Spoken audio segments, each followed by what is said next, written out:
Today, by the banks of the beautiful river Ganga, I will be in conversation with two of the most distinguished and celebrated personalities. One creates art that moves minds. The music of Bangla, the music of English, all these three languages kind of were ingrained in me. The other creates spaces that move cities. It's not that we were always well-to-do. Cement business gave me scale, architecture and design and interior, gave me creative satisfaction. And both, of course, are from Kolkata. Padma Shri Aparna Sen, 9 times National Award winner, the filmmaker who gave us 36 Charangi Lane, Mr. and Mrs. Iyer, The Japanese Wife, Shoti and so many other films. And Mr. Harshavardhan Neotia, Padma Shri awardee, Chairman of Ambuja Neotia Group, the man behind Udyan, India's first social housing model, and of course, the man behind this gorgeous property that we are standing on, Taj Ganga Kutir. Properties that celebrate culture while creating jobs and opportunities. Welcome to Table Talk, the Taste of Taj, where food meets feeling, luxury meets legacy, and the heart always finds a seat at the table.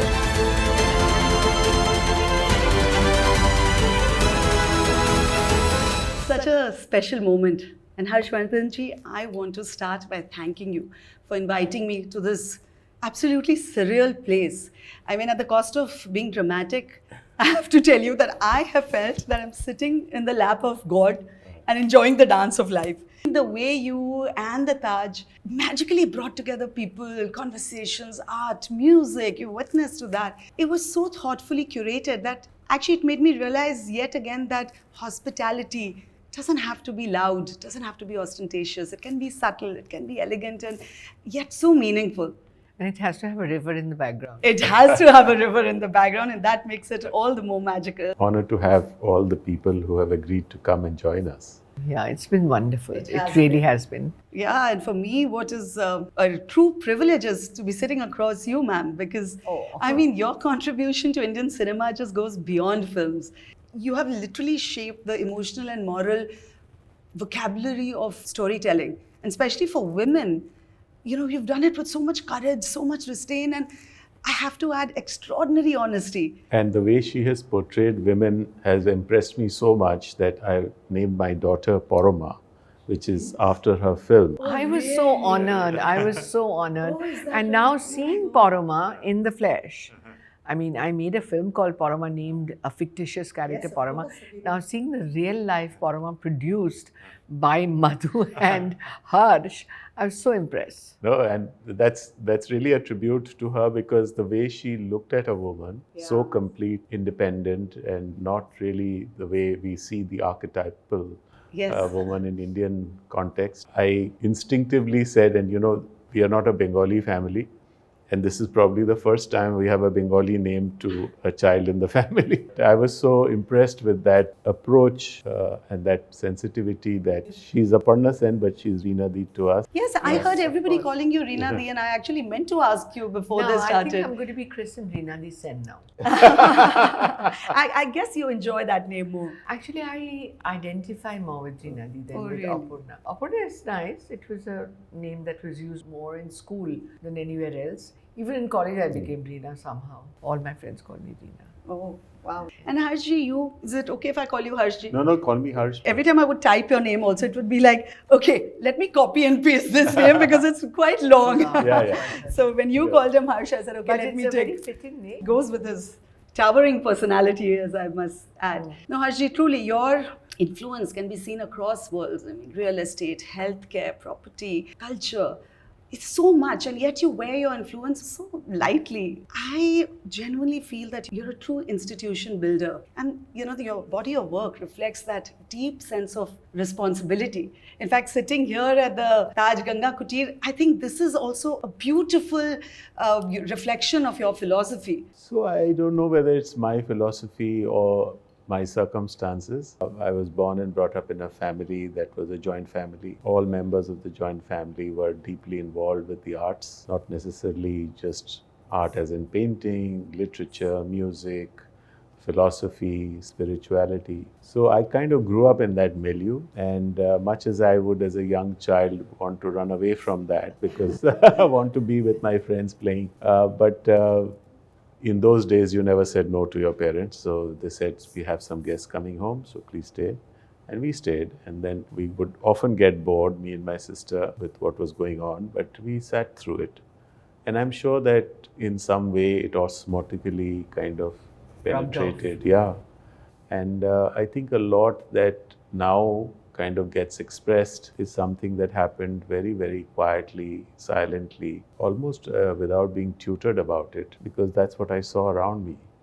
And I then took to a lot of reading as a habit, and I got interested in wisdom literature very early, maybe in my teens, mostly prompted by my great-grandfather, who used to ask me to take him to discourses.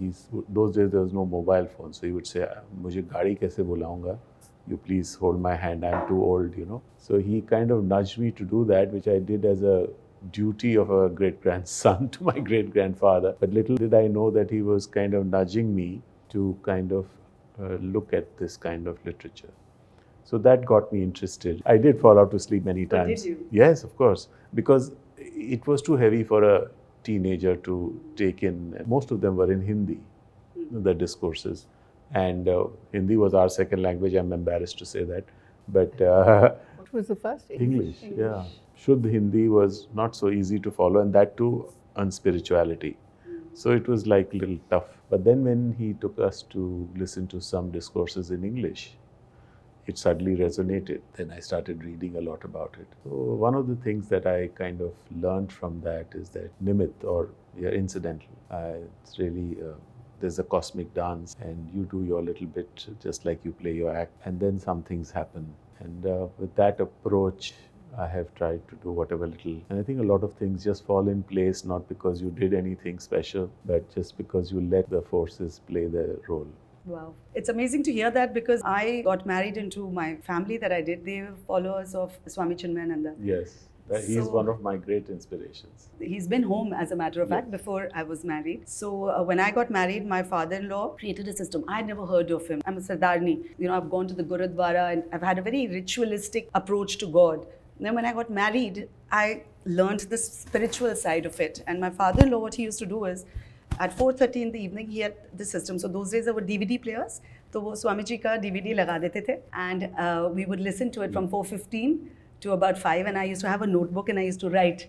I used to write notes, and I think they have really gone a long way to, you know, create my value system as well. And Taj Ganga Kutir, the question that I was asking you, that is this a result of that vision? But you already answered that question, because I think partly it is. Yes.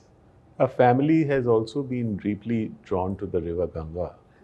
And my Jetima has a home in Varanasi, which is on the river. My uncle has a home in Rishikesh, which is on the river. Oh, wow. My great-grandfather had a home which was not on the river, was in Chitrakoot, but it is the Mandakini, which is a tributary. So we've had this, and we lived in Mathura before we came to Calcutta. So that was on the Yamuna. So we've had a family kind of deep pull towards the river. And we lived in Calcutta in Baliganj, but the river in Calcutta, unfortunately, is not exploited as much as it should have been. So I went on a hunt to find a piece of land on the riverside and landed up here. Lovely. Okay, I'm going to talk a little more about your personal journeys, but I want to start with understanding, how did the two of you first meet? I mean, I know you both love art, you both love culture, but what was that meeting point, and what kind of conversations led to the bond that you have today? It's not to her credit, it's to my credit. Okay. I met her. First time I remember, we were setting up a small club in Calcutta, a women's only club. It's called Prima Donna. Prima Donna. Yeah. Okay. And associate of mine, Joy Brotu Chatterjee, who's also a friend of Reena Di, and also Rita Bhimani. Passed away, sadly. He passed away. And both of them were very close to me, and they asked me, what would you like to do? I said, if we can get Reena Di, that would be the most ideal thing. They looked at me and said, Reena Di, she's not so easy, she's very busy, this. I said, Koshish karo. Then Rita Di, I think, approached her, if I remember correctly. And I was smitten by not just her grace, her poise, her work. I was a fanboy, frankly. What is that sentence which says, na, jab shiddat ho and you want to meet somebody, then God kind of make sure that happens. So in your case, I think that is what happened. It was a fan chasing a... And what is your memory of that moment? No, I mean, I have always been very impressed because I myself, being a perfectionist of sorts, was very impressed by Harsh's aesthetics, you know. I was deeply, deeply impressed, and not only aesthetics, the meticulousness, the care. One of the things I feel that is lacking is people, you know, do things by halves. They do shoddy stuff, and that somehow just shows a lack of jotno, which is effort, care, really care. And Harsh is, even as a person, is a very caring person, and everything that he does, he invests with that personal care, the meticulousness, which was so impressive. And because I meet very few people like that, most of the time, when one is working with people, we find that somehow put things together, and that just gets my goat. And as a director, I've often found earlier on, I mean, now I've stopped. Earlier on, I used to sometimes scream because light was going, money is going, like, you know, by the minute, it's just money being spent. And things are not as they should be. If somebody has a, say, in a film of mine, Paramita Agdin, we had to have firecrackers. These firecrackers had been bought, but nobody saw to it whether they're damp or not. Then at that time they wouldn't go off. So, you know, that kind of thing, something like that would never happen. Not that Harsh would do it himself, but he would see to it that it's done. And people who worked under him have been picked with such care that they will see to it that all of this is done. I mean, one doesn't have to think. With Harsh, one just knows. I mean, if I could afford to buy a property that Harsh has created, then I would go into it with my eyes closed. Both Kalyan, my husband, and I have always said that, how does he always make it so, you know, so full of grace? I think that's his inner grace that shows through.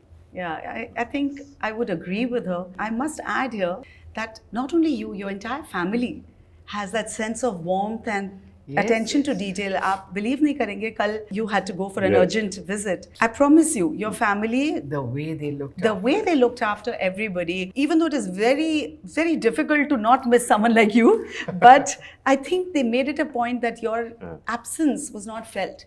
Your son, your wife, bar उठ के, they went to each and every person to check on how they were doing. And the rooms, and they went to every table.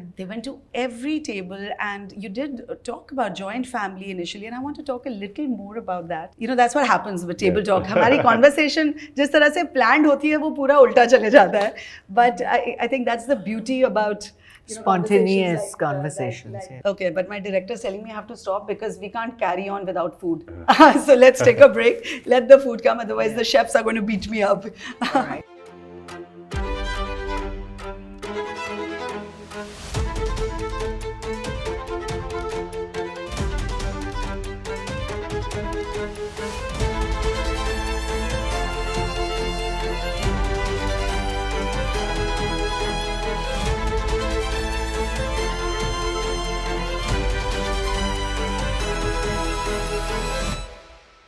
Aparna ji, let me start from the beginning. आपने 14 साल की tender age में you entered cinema and you were directed. I was in class 8. Class 8. My God, directed by the legendary Satyajit Ray. Yes. Why do we call it Rai and not Ray? We should call it Rai. Okay. But spelt R-A-Y. But the correct pronunciation is Rai. Okay. Good thing I learned today. Yes. In fact, your father also, Mr. Dasgupta, co-founded the Kolkata Film Society, which went on to become the heart of the Indian cinema, right? It was the first really functioning film society in India. Absolutely. So that tender age, did you really understand the power of storytelling, or was it a natural transition? You know, right from the beginning, my parents kind of led a life in the arts, so to speak, just like Harsh's family. Right. So we were taken to music conferences. I mean, we were so young, but at 4 in the morning, we were sitting there listening to Amir Khan. Or we are going to watch Shanta Rao dancing. Watching Shanta Rao do the Mohiniyattam at about age 9, tears streaming down my eyes because the lines are so beautiful of her body. Now, all of this is exposure. Of course.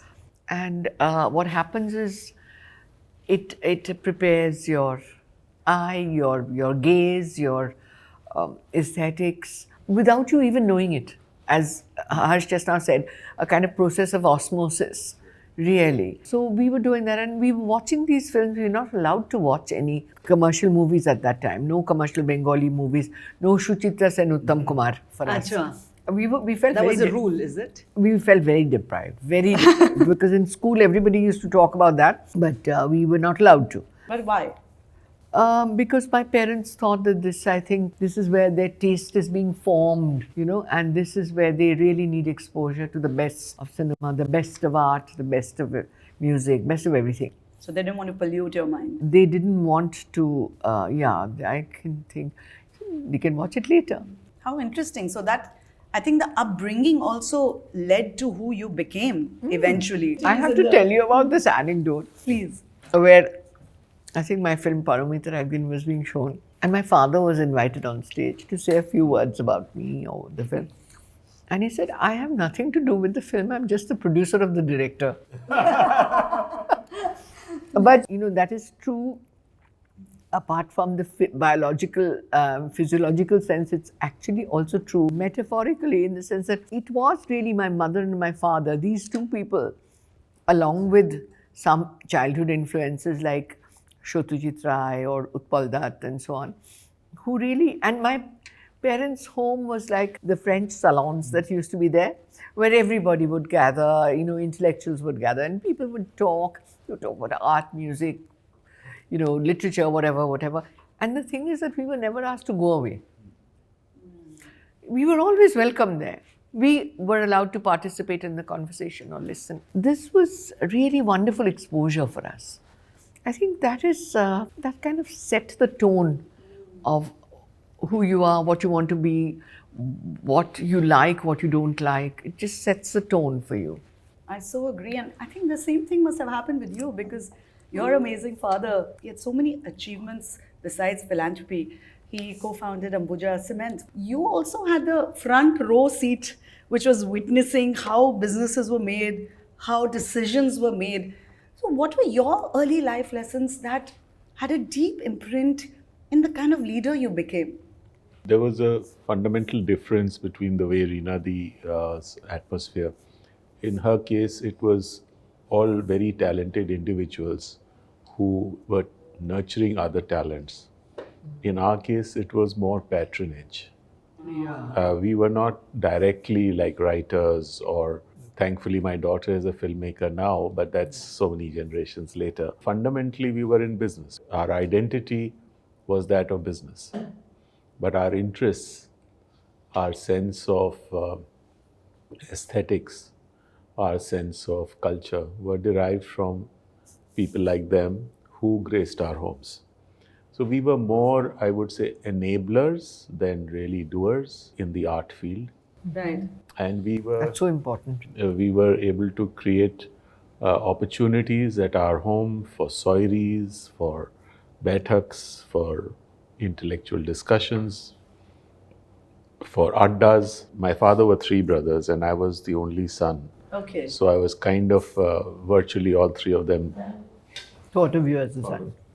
Many times children complain that one set of parents are quite a problem and a handful to handle. I had 3 sets of parents, all pulling in different directions and all wanting me to have a little bit of each one of them. So, which was how lovely. At that time a little bit daunting. But when I look back, that was incredible. And it was such a rich upbringing, because when you have so much of love and you also played one against the other. So if somebody was being a little... That's a typical family, isn't it? Yes. If somebody was being a little extra hard on you, you went to the other one and got some support. And then... Yeah. And in our family, hierarchies were very clear. So if the elder brother said anything, there was no debate, there was no discussion. Your Tauji. Yeah. So when he said, Kinini, you let him be. So then my father had no choice, or my mother had no choice. And I knew that hierarchy worked. So yeah, so you used it to your advantage. Yeah. But it's like being brought up in a musician's home. They're children. Yeah. They're playing with their tops, or they're playing danda guli or whatever they're doing. But you will find that they know their sargam, that it's just they've imbibed it without even knowing. So did that happen to you where business was concerned? See, business, there are two, three parts of it. One, of course, is the ethic of business. Sure.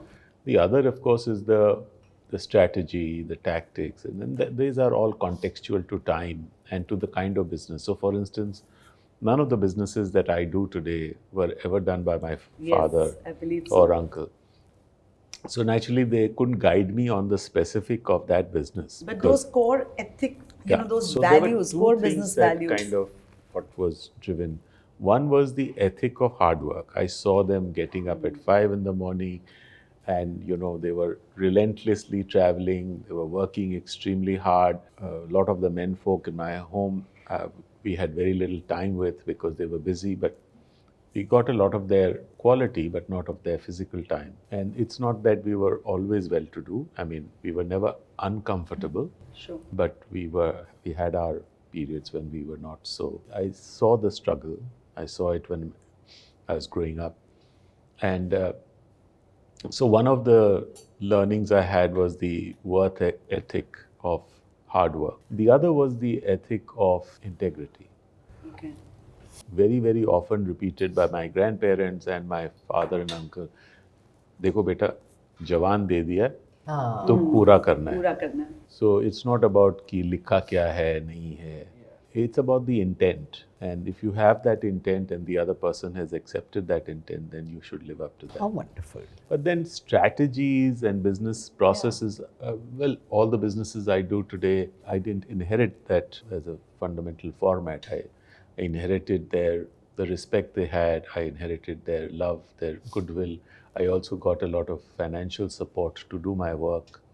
So all that was there. Yeah. But the business in itself was different. He also said, that, you figure this out. I mean, we figured out the businesses we've done. There's no reason why you shouldn't figure out what you're doing. That was more to your taste, I think. What you do. Yeah, and it was also a little circumstantial because for a while I was involved for about 10 years with our cement business, which was the largest business. And they kind of persuaded me to be there because it was the largest business. I was the only son in the family. Often my uncle would jokingly say, "अरे, खिलवाड़ बहुत हो गया है. अब serious कुछ काम करो." To their mind, बाकी सब खिलवाड़ है. Because the scale of the work I was doing was much smaller than the cement business. I got involved with it, and with God's grace, that also worked out well. But then the family decided to divest, and it was jointly held with my maternal uncle. So both families decided to divest and go their separate ways. So I had to rebuild my career again. There's one thing also I learned, that at certain points you feel very disappointed about how events turn out. Why do you say that? Because you didn't want that to happen. I was at that time deeply invested for 10 years in the cement business. I was doing well in it. It had a certain scale. It had an all India profile. And then they decided to divest. Yeah. And I kind of felt a little lost in the ocean. And I knew that if I had to start, I was 45 at that time when they divested. So at 45 to re-begin a new business, which, whether it's construction or whatever. I mean, these businesses were almost stopped while I was looking after the cement business. So it was a bit of a difficult period. But today when I look back, I say that, the opportunity I got to express myself in projects like this, the cement business gave me scale, gave me a national profile, but didn't give me creative satisfaction. I mean, there could be creative things like branding and things like that, but physically, what you can do in architecture and design and interiors and experiences like what we are enjoying, that you can't do in cement. So actually, कहते हैं ना, whatever eventually happens for the best. I think God Possibly. has a plan. उस समय वो realize नहीं होता है. It's beautiful to hear your story of how the family values shaped you, and I think Aparna ji, you will also agree on this point. I mean, the way you were beautifully describing how your family trained your mind without at that tender age you realizing कि आपकी training हो रही है.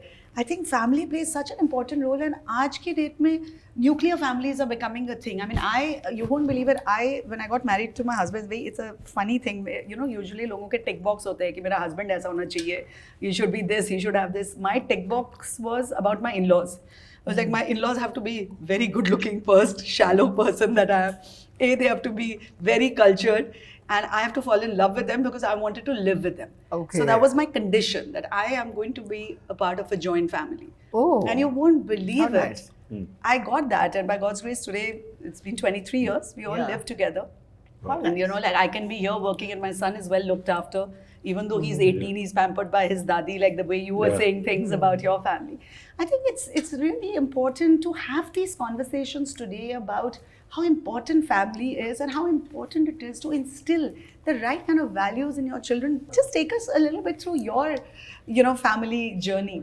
We were not terribly well off or anything. We were very rich in terms of affection, culture, all of those things, but we were not rich in terms of material things, and that was not given a great deal of importance. My parents actually were very young parents when I was born, and they were very excited about my upbringing. They told me at their tender age of 4, your life is your own. You can do as you like with your life. So I was very excited. I said, yes, really and truly, promise? They said, yes, promise. So I said, then from tomorrow, I'm not going to school. So my mother They must have been horrified. immediately turned to my father and said, this is what you do to a child of 4. You tell her that she's in charge of her own life. And she thought, now what will be? She was almost close to tears. My father said, then just think of this. He said, at that age, I mean, years and years ago, he said, but how will you earn a living? Nobody's thinking of who you will marry, nobody will marry you, nothing like that. How will you earn a living? Amazing. We had a maid called Kali Dasi, and we used to call her Kali Didi. I said, I will wipe floors like Kali Didi. And so my father said, you'll be happy wiping floors? I said, yes, very happy, as long as I don't have to go to school. Then, of course, my mother started crying so much that I immediately, what my father's rational approach couldn't do, my mother's tears did. And I said, no, I'll go to school. This is the way we were brought up. And I remember they were singing Rabindra Sangeet all the time, reading Swinburne to me. How old was I? 8 maybe. Reading Swinburne to a child of 8. And I remember that there's a line over there, and time remembered is grief forgotten. Okay, so I didn't understand it. What I heard is, and time reminder has forgotten. So I thought somebody had to remind somebody about something and they forgot.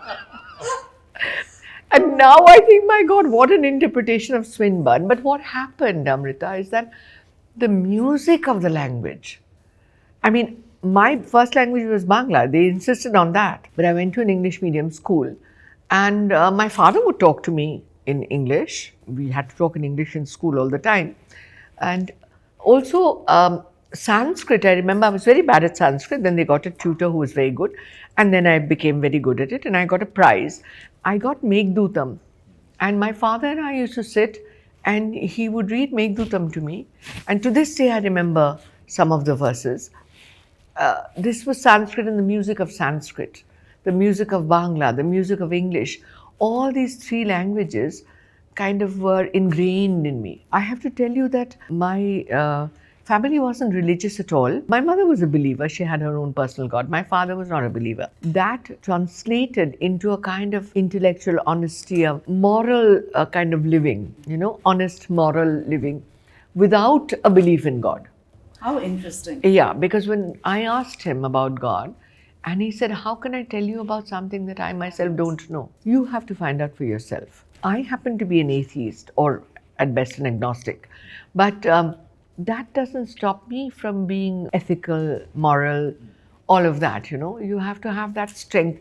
That strength was imparted very early. It's interesting that it's been quite unconventional, the whole path, right? And I think that goes in your storytelling as well. I mean, you're one of those actor, writer, thinker, director who's never followed the conventional path.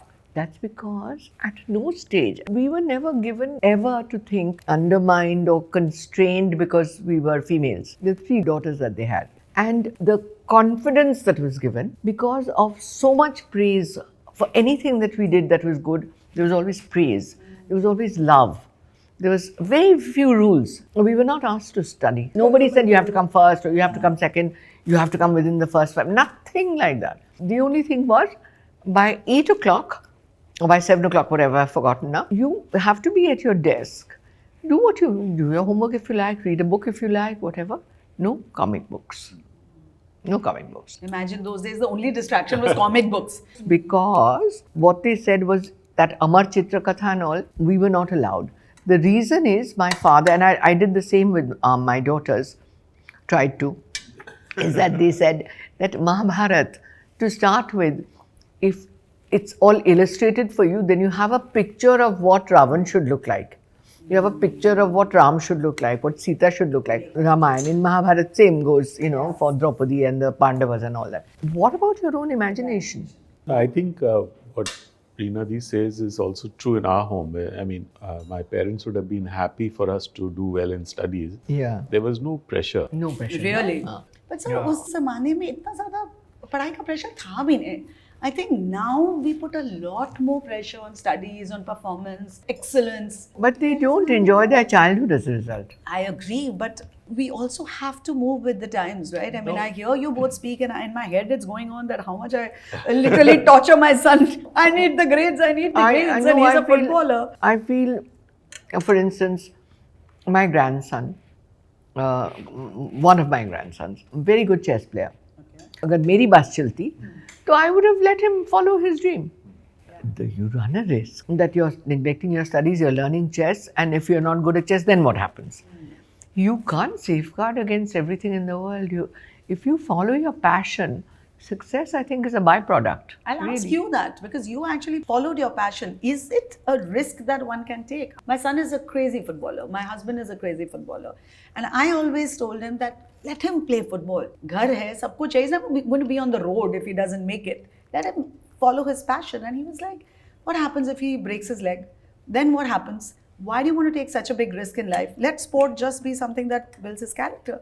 And I want your expert opinion because I want to go back and beat the hell out of my husband after this. What I can only say is that when it became my own upbringing, I was not exactly told that I have to do this or that. But in those days, there was a kind of an indirect thing ki business, family, children will be business people. Yeah. Though I don't think my father or uncle or anyone actually spoke to me about that. So I kind of never thought seriously of any alternative vocation for myself, simply because somewhere in the back of my mind was that I need to carry the business forward. But when I was bringing up my children, I decided to let that be more free. And what I did was I just said that, it's up to you. In fact, I used to often tell my son, beta, hamra ek unfulfilled dream hai. He says, and he would say, wo kya hai? I said, I always thought ki, seeing Amitabh Bachchan, I always felt ki हमको भी कभी acting करना चाहिए. तो वो तो मैं तो कर नहीं पाया, तुम करना. In fact, I was going to touch upon that, Harshji. It was so beautiful to watch you on stage. आप गए ऊपर सिलसिला के इतने अच्छे डायलॉग्स आप दे रहे थे while the musician was playing, and हम लोग सब बैठ के देख रहे थे कि oh my god, you actually looked like Amitabh Bachchan over there and you sounded like him. And मेरे दिमाग में चल रहा था कि if life would have gone slightly different, would this gentleman would have liked to be in the film industry? And I don't know if Aparna ji would have then casted him in her film. I might still cast him. I have to confess that I was completely in awe of Mr. Bachchan when I was a young man of 20 or 18, 20. That was the time when he was the angry young man, and kind of idolized him. Okay. I tried to shamelessly copy him in many ways. In what way? जैसे वो बात करते हैं, and of course the clothes, I chose the tailor that Kachins, which he... Kachins in Mumbai? Yeah. Oh my God. I used to go all the way from Calcutta, much to the horror of my father, who would say, क्या कर रहे हो? I said, मैं कपड़े बनवाने जा रहा हूँ. He said, दर्जी नहीं है यहाँ कलकत्ते में? I said, नहीं, because वो बच्चन जी ने जो कपड़े पहने थे. Oh my God, कौन you got से to be film में. kidding me. And you know, frankly speaking, when we look back, some of those clothes were outrageous. What did your dad say to that? He used to sometimes see me wear them and he used to glare and he used to think, "Tu pagal hua hai kya?" But I would manage to find an occasion among school friends and all to wear that. And of course, on more formal occasions of the family, I had to keep all that wardrobe separate. Because, you know, he had those short jackets Yes, and and flared bell bands, bottoms yeah. and Yeah. all that kind of stuff. But yeah, so there was a thing. So anyway, you know, it was never a serious intent. And as I told you, we were conditioned mentally. You grew up thinking कि हमको तो business ही करना है, ये तो सब ऐसे ही है, शौक है. I used to tell him, and he was a very good-looking kid. So I used to tell him, I said, बेटा तुम ये पापा का एक तो सपना पूरा हुआ नहीं है. तो वो तो कह रही. He used to look at me and he used to look completely askance. He says, Dad, I'm not interested. I said, नहीं कुछ मेरे लिए कर लो यार, please. होता है ना, usually parents would give them the advice कि go the intellectual way or go the business way, और But, आप you know, उल्टा. I somehow didn't realize that it was rubbing off my daughter because she actually had a fetish for films. Oh. And of course, more as not in the front of the camera, but behind the camera. How So interesting. she actually graduated from Tisch School of Filmmaking from New York University as a filmmaker. Wow. She wrote her own story. She writes poetry. She has a great sense of music. वो उधर बेटे की तरफ मैं direct कर रहा था, वो चली गई. So what I did was, so I was not really pushing them in any direction of vocation because by then I had understood that children will do best where they are happy. Yeah. And which comes to them naturally. Of course, you never know about it and it takes some time before you realize what you should be doing. So what I said that what I need to do is to build in them some values and leave the choice of profession to them. I first of all had children when I was 35. I was not a father who would go running around the place with the kids. I was already a bit older and I was a bit reticent, I would think. Not exactly that very bhaga-daudi kind of thing. So I had to substitute my role as a father. And the only thing that I did was every Sunday I would just sit with both my kids. Try very hard to keep my dear wife out of the room, but she would find a way to peer in and figure out what's going on. And I would tell them stories. I would tell them stories from our wisdom literature. I would tell them stories about my childhood, tell them all kinds of stories. And this was about an hour and a half, 2 hours every Sunday. And that was, I said, it's Dad's, it used to be called Stories with Papa. That's what I did probably from when they were about 9 or 10 years old, not before that, till they were about 18. And then they went abroad to study. So then the storytelling stopped. When they came back for holidays, I tried to tell them, this is Dad, you're repeating yourself. I said, what? They said, you're repeating yourself. We've heard this like 2 years ago. So I said, oh God. At least they remember it, which is a good thing. I would take it as a compliment. Yeah, they remember. So then I realized that अब मेरा storytelling time over हो गया है. And so then it was not necessary. Now I feel that I don't normally offer advice until sought because I've always felt that at a certain age, children don't like to be told what is what. But whenever there is an opportunity, when they seek, then I'm happy to share because I was reading about it in the Vedic literature कि हम लोग के यहाँ वो संवाद होता था, question answer होता था. सो वो शिष्य को क्वेश्चन पूछना जरूरी था गुरु को. ऐसा नहीं कि वो बैठ के लेक्चर लगाता था. So this was a thing and it kind of came to me through some of the readings that unless you are a seeker, you're not going to get the message. So don't try to give a lecture because it doesn't work unless the other person is seeking. Seeking it. So I said, ठीक है, अब सीख करोगे तो जो भी मुझे मालूम है, I don't have answers to everything, but जो भी सीखा है वो बता देंगे, जो भी समझ में आता है वो बता देंगे, और नहीं पूछोगे तो फिर नहीं बताएंगे. तब लाइफ सिखा देगी. Also, I've found that they don't learn by being told what to do.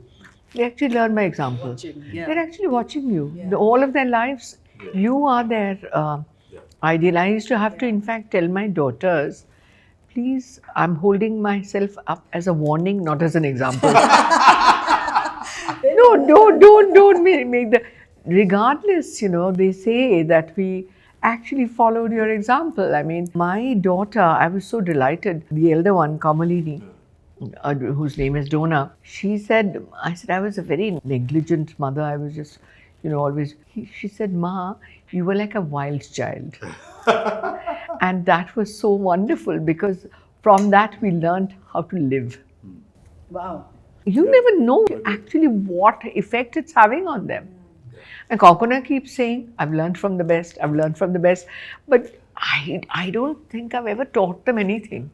Nothing. Without realizing, I think you both have taught them. I think that's what Reenadi says is very true, that they kind of watch you. They watch and in their own way, they pick up what they think they should pick up. I think your children also have totally taken after you. I was saying how beautifully they were looking after not only your son, your daughter, your daughter-in-law, everybody. All of them. Just kind of represented you in a very dignified way, which was very nice. But I love the way conversation. Parthiv came and talked. Yeah. That this is not the tall man that, Tall man that you were expecting. Then it's another tall man. Yes, it was very nicely spoken. Very nicely spoken. Short, sweet, and very impactful. It was very nice. I want to talk a little bit about Kolkata before I do this rapid fire round, which I get most excited about. But before that, how did you enjoy the food? We've been so engrossed in our conversations, but I was watching you. I was tucking in while Harsh was I talking. must say you did good justice. Yeah, I loved the food. In fact, I think I've eaten altogether too much. This big tea with mustard was very delicious. nice. And I've had a lot of stuff actually. The luchi and the aloo was very good also. You are a pure vegetarian. Yes. What do you feel about Bengali food? You've been Yes, living of course, here. we love Bengali food. You're and- Marwari, so it's quite a contrast of the food culture as such. Yeah, so actually we don't really eat Marwari food regularly. Oh, really? It's mostly what we call a Hindustani food, which is Okay. a mix of a little bit of everything. Yeah. But once in a while we do actually have a Bengali meal, maybe once a month, where it's fully vegetarian Bengali meal cooked at home. And we love it. We love the flavors, we love the taste, and yeah, I think The widows used to do a very good job, And vegetarian food I enjoy cooking. So my husband said she cooks Bengali food like a widow. বিধবার মতন রাঁধে।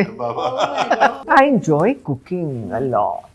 Because cooking is the next best thing to filmmaking, because you're taking a whole lot of ingredients and you're making something else out of it, which is what you do in filmmaking also. It's a creative process. You can And do then it's much cheaper than making a film, and the rewards are instant. Oh my God, I love Bengali food. In fact, I've actually lived in my initial years were in Kolkata. I was born in Jamshedpur. Oh, okay. I also joined Lamats. And then Oh. unfortunately my father passed away, because of which my mom got a job with Tisco, but then we moved to Dhanbad.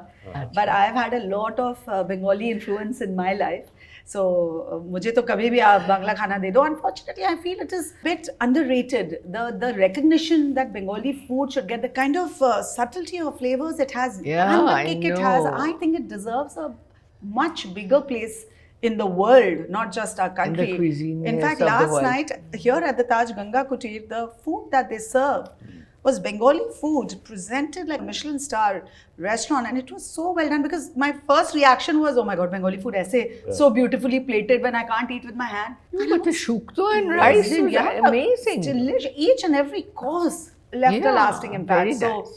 congratulations to you for that as well. It's a little about Kolkata, sir. I mean, you've often been heard calling Kolkata your Karambhumi.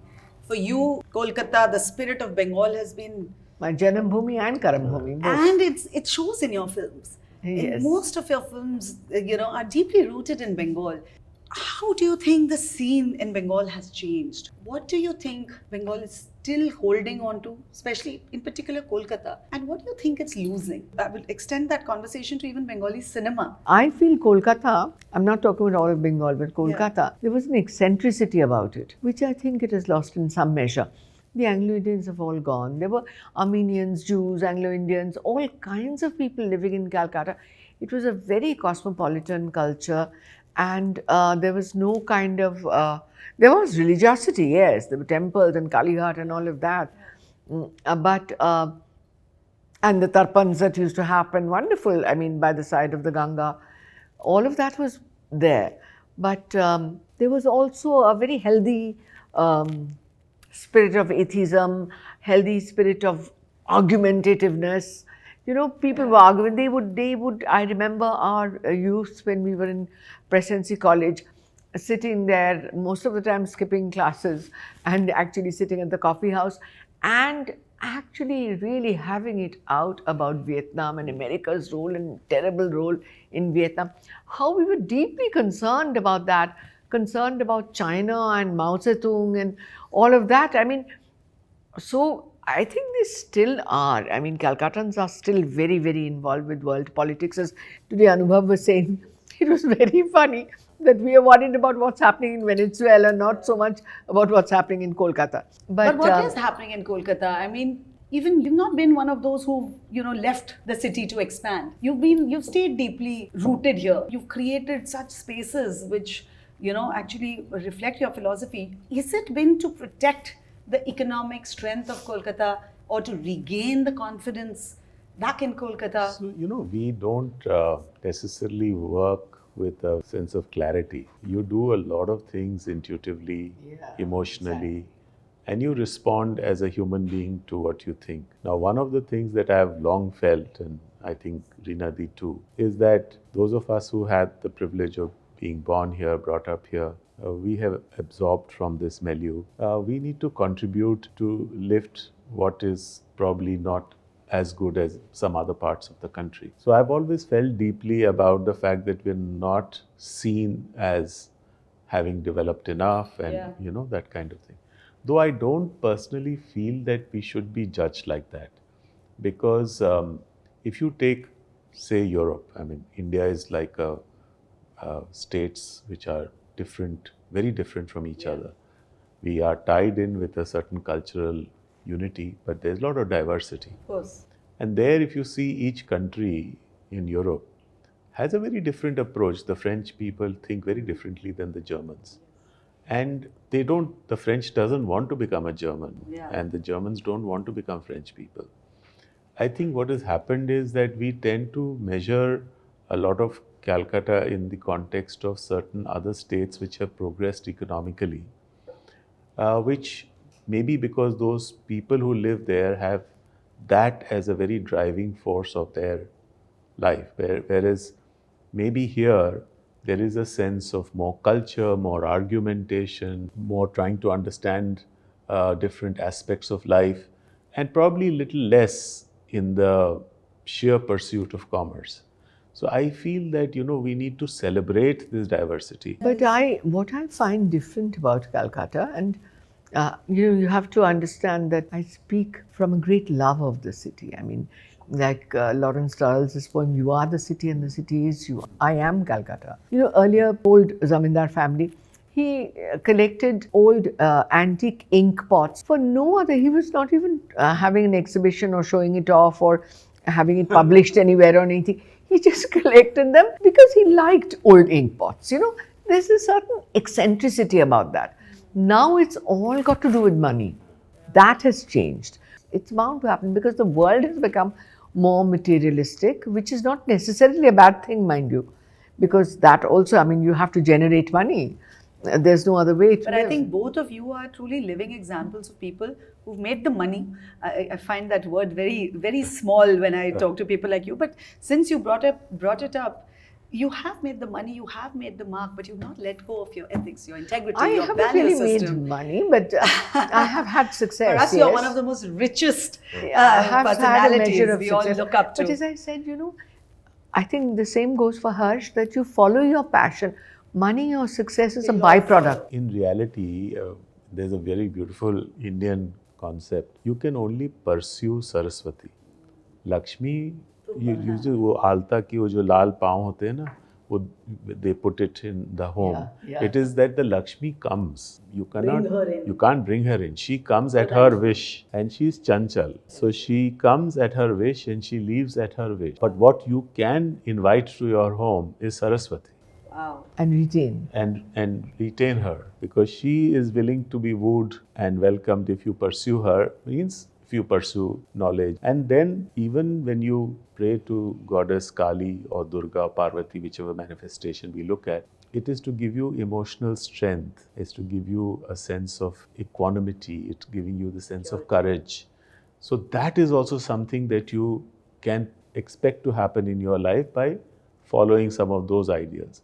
But the Lakshmi of the three goddesses is the one वो अपने मन से आएगी और अपने मन से चली भी जाएगी. And I hope जो audiences देख रही हैं, especially Gen Z, because I think ये सारी चीजें उनके लिए ज़्यादा important है. It's been absolutely wonderful chatting with you all, but I'm not going to let you go without my rapid fire questions. Oh God, we've had it, Harsh. Okay. This one is to both of you, these 2-3 questions. One word or sentence to describe Kolkata. I think to describe Calcutta, I think I would say that it's a very warm embrace. I think my city is a city where people wring joy out of adversity like water out of stone. That's a very nice one and interesting one. Biggest misconception about Bengal or Bengali culture? I think we are often seen as a non-industrious, a lazy race. I don't think that can be generalized, and there could be, and like in every community, there would be some people like that. But we are differently industrious. So, for instance, may not be in the material success, but if you see the Durga Puja and you see the art that is there, I don't think there's any biennale in the world that can have an art exhibition of that quality, and it is improving every year in an extraordinary manner. Now, and everyone knows that it is going to survive for 7 days and then it will all be immersed and it will all go. And still they put in all that hard work. You know, there is a philosophical sense that no matter how beautiful anything is, it has a shelf life. And I think that's a very humbling thought, which I think is beautiful. True. But the other misconception I think about Bengalis is regarding food, that they only have mache jol bhat. Bengali cuisine, the vegetarian cuisine of Bengal is just, I mean, like nowhere in the world. I don't even think the French cuisine compares to the Bengali vegetarian cuisine. It's amazing. If you could change one thing about how the world sees India, what would it be? I would like to make India more inclusive than it is now. I think we have a lot to offer the world for peace, like we are worlds full of strife now. Everyone is fighting everyone. I think we have ideas of coexistence, of toleration, of humanity. Unfortunately, Harsh, we're not following that. Unfortunately, in India, we're not following that. I'm sorry. I think that the caste system is something that really divides us. I do not agree with Gandhi when he says that our civilization was built upon the caste system. I think it's a very terrible thing. And it's still there and it still divides our society very badly. That's one. And the second thing is we have a great deal to offer in terms of, you know, people forget that we gave the world the zero. We gave it the zero. Where would math be without that? We gave the world Buddhism that is now occupying so many countries in the world. This was our greatest export. Buddhism. We gave the world yoga. We gave the world yoga. And you know, I frankly feel now, पहले जाते थे बाहर तो सब बोलते India से हैं, अब बोलते इंडिया से हैं. I have felt that the world is looking very differently at us, and I'm pretty sure very soon we will be reigning the world. I hope so. One person from history you would wish you could have a meal with? Tagore. Akbar. So contrasting. Yeah. One film you wish you had directed but someone else has made? There's so many. Oh, really? There are actually so many that I've admired so much. Some of Bergman's films, for instance, like Seventh Seal or like Fanny and Alexander. Oh God. What about in Indian cinema? Indian cinema also. Indian cinema, there are films that I've seen that I wish I'd directed, like Asha Jawar Majhe is one film that I love. Then Satyajit Ray's Mahanagar is something. I feel that it was made in what, 1964 or some such time, I've forgotten. And it was the best feminist film made by a man. Wow. Okay. Best piece of advice you got early in your career, and that question is to both of you one by one. Okay. I got very good advice from Satyajit Ray himself. I had made my film 36 Chaurangilin, which he had read the script of, and he'd encouraged me to make it. And then he said, "So how has your film turned out?" I said, "There are many mistakes." He said, of course there'll be mistakes. Any moment's been created or not. That's when I realized that it's not just telling a story. It's not just a string of well-taken shots. It's a moment that people will remember and take home with them. And if you have many such moments in the film, then it becomes a memorable film. Wow, that's a really nice one. What about you? So I think it's quite similar. Balkishan Doshi, one of the great architects. I was about in my mid-30s when I met him first. We were planning something and he had a certain idea, and I thought it would be very costly to do that. And it was going to be more costly than the alternative. He wanted to knock off in a complex that we're building some square feet to give it a better feel. And then he said, okay, he saw me a little worried. And then so he sat and he said, show me your calculations. So I showed him the calculation. He himself being a Gujarati, he knew his numbers. So he said, okay, you will make 20% less. So I said, yes, 20% is a lot. So he said, see, people are not interested in how much money you made. They'd be only interested in what you did. It became a mantra that I lived with.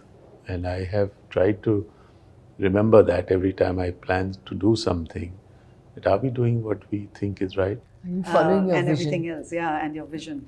Taj partnership, what made you choose Taj specifically? So in the very beginning, it was not really a very conscious choice. I wanted to go to an Indian brand as opposed to an international brand. And there was Taj and Oberoi's. So I frankly approached both of them. Okay. And we were talking to both, but Taj was more forthcoming. They created the moment with you. They are the epitome of hospitality. When I look back, I think it was very wonderful because not only have we developed a very warm relationship, but they're extremely supportive.